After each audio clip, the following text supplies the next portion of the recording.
Faded Memories, Uncovering a Forgotten Love, a Vella series, written by Zoey Appleton. To read this story, visit the link in the description. If you want to help build the story, leave comments in the video or vote after each episode airs. Episode 1. Mart. A Call from the Past. The rain outside had begun to strike the glass of my apartment window a little harder now, although I really wasn't paying attention to the outside world. The world I had been building has crumbled beneath my fingers. Taking another sip from the bottle, my heart dropped as the realization that it was empty became clear. Tossing the bottle across the room, it landed in the trash as a booming rumble of thunder shook the apartment and lit up the night sky. Gazing down at the photo in my hand, I began to wonder where it had all gone wrong and what I could do, if anything, to make it right again. The image captured a moment frozen in time, a snapshot of happiness that now seemed like a distant memory. It was Kelly and me, smiling on a sunny day, surrounded by the promise of a future that felt invincible. The weight of regret settled in my chest, and I traced the outline of Kelly's face with my fingertips. Her eyes in the photo held a light that had long faded, a spark extinguished by the storms that had battered our relationship. The rain outside echoed the turmoil within me, matching the relentless downpour of emotions that threatened to drown any remaining hope. I stood up, the creaking of the floorboards beneath me drowned out by the rhythmic drumming of raindrops on the window. Crossing the room, I reached for another bottle, the amber liquid within promising temporary solace from the tempest raging in my mind. As I twisted the cap open, memories flooded back. The laughter, the shared dreams, the whispered promises. Somewhere along the way, those dreams had turned into nightmares, promises broken, and laughter replaced by the haunting echoes of silence. The alcohol burned as it went down, a bitter reminder of the choices I'd made. The thunder outside seemed to mock me, its echoes resonating with the thunderous clashes of arguments that had torn us apart. I closed my eyes, trying to shut out the pain, but the memories were relentless, refusing to be drowned by the alcohol or the rain.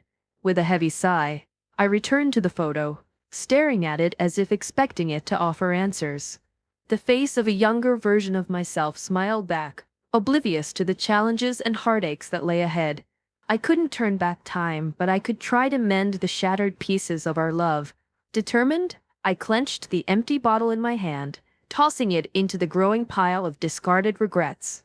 The storm outside mirrored the turmoil within, but as the lightning flashed, illuminating the room for a fleeting moment, I felt a flicker of hope. Maybe, just maybe, amidst the ruins, I could rebuild the foundation of a love that had weathered the storms and emerged stronger. Taking a deep breath, my attention was shaken away from my grief as the phone rang. Gazing down at the number on the screen, I didn't recognize it. Probably a telemarketer or someone trying to run a scam. Sorry, whoever you are, I thought to myself. I have enough woes in my life to deal with yours. A moment later, the phone went silent. Gazing over at the clock, it read 4:30 in the afternoon. A slight grin came across my face as I thought, happy hour. I can drink my sorrows away in a social manner. Pulling myself away from the couch, I made my way to the fridge as the beeping of my phone notified me that I had a voicemail. Twisting the cap off the bottle of beer, I tossed it to the side, returned to my phone, and out of sheer morbid curiosity dialed my voicemail.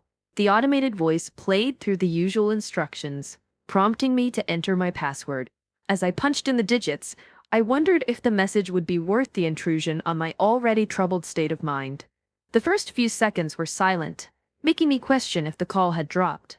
Then a voice broke through the void, a voice that instantly made my heart skip a beat.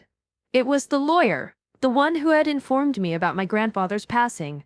His tone was professional, yet there was an underlying warmth, as if he genuinely cared. Hello, Mark. I hope this message finds you well, or as well as can be expected in such circumstances. I wanted to follow up on our previous conversation. Your grandfather's estate is ready for you, and we've scheduled a meeting at the house in Connecticut to go over the details. Please give me a call back to confirm your availability. The room seemed to spin as I processed the unexpected turn of events. A mix of emotions swirled within me. Confusion, curiosity, and a spark of anticipation. The grief that had held me captive for days now had a new companion, the possibility of something beyond the shadows that had shrouded my existence. Closing my eyes, I replayed the message in my mind, trying to decipher the layers of meaning hidden in the lawyer's words. What could this inheritance entail? What secrets did my grandfather's house hold? With a renewed sense of purpose, I finished my beer, the bitter taste mingling with the bittersweet anticipation of the unknown. The clock ticked away, and as the day faded into evening, so did the heaviness in my heart, replaced by a flicker of hope for a different chapter in my life. Kelly. Running my fingers through my hair, I let out a deep sigh. Gazing at the clock, I couldn't help but wonder what Mark was doing. Was he okay? Was he doing something stupid? Pulling the covers up to my neck, the flash of lightning sent shivers down my spine. I hated the rain. I hated thunder and lightning even more. When I was with Mark, he would hold me tight, whisper reassurances in my ear as we watched the rain fall onto the windows of his apartment. However, that wasn't meant to be. After that big blowout and telling him that I never wanted to see him again, I knew it was over. 4 years of dreams, promises, and, well, it didn't matter anymore. No matter what I did or how much I hoped, our future couldn't happen. The doctor made sure of that when he told us that I couldn't conceive a child. Mark had always wanted a child. Since his grandfather refused to take him in after his parents died in that automobile accident, he was on a quest to have a family of his own. When we got together, he told me that having a family, a large family, was a key component to any relationship that he entered. And if I wasn't interested in that, we should not go any further. However, our dream was mutual, and I wanted a large family. I wanted 3 boys and 2 girls.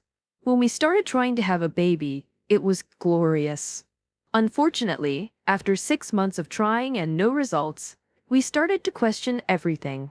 Taking matters into my own hands, I went to the doctors and was told that I couldn't conceive a child. My heart was broken, and I didn't know how this would affect Mark's and my relationship. One evening, after the doctor's revelation, Mark and I sat in silence on the couch.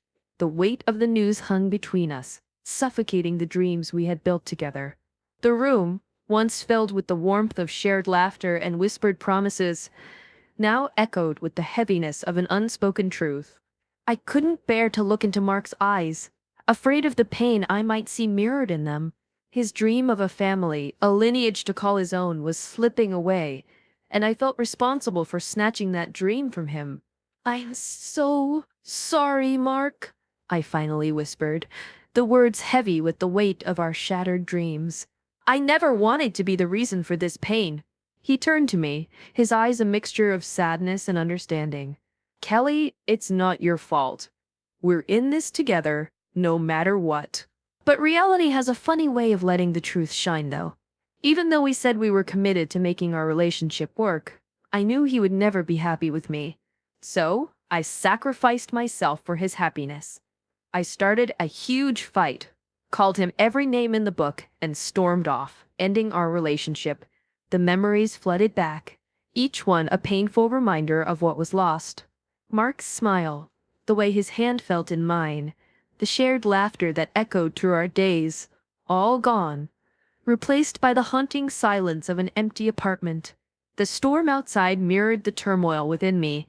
I missed him, missed us, even though I tried to convince myself that it was for the best. The lightning illuminated the room, revealing the tear stains on my pillow. It was hard to admit, even to myself, that the pain ran deep, that the love I thought I could bury still lingered like an ache that refused to fade. Closing my eyes, I could almost feel Mark's arms around me, his warmth comforting me during thunderstorms. Now, alone in the darkness, I clutched the covers as if they could fill the void he left behind. The doctor's words echoed in my mind, a cruel verdict on a love that had once felt invincible. It wasn't just the end of a relationship. It was the burial of a shared dream, the burial of a family that would never exist. As the rain continued to pour, I couldn't escape the thought that somewhere out there, Mark might be facing his own demons. Did he think of me too? Or was I just a distant memory in his past? The questions lingered, unanswered, like the echoes of thunder slowly fading into the night. With a heavy heart, I turned away from the clock, hoping that time would eventually heal the wounds and wash away the ache of a love that could never be. To be continued in episode 2. If you like this story, visit zoeappletonwriter.com and get other great books from this author.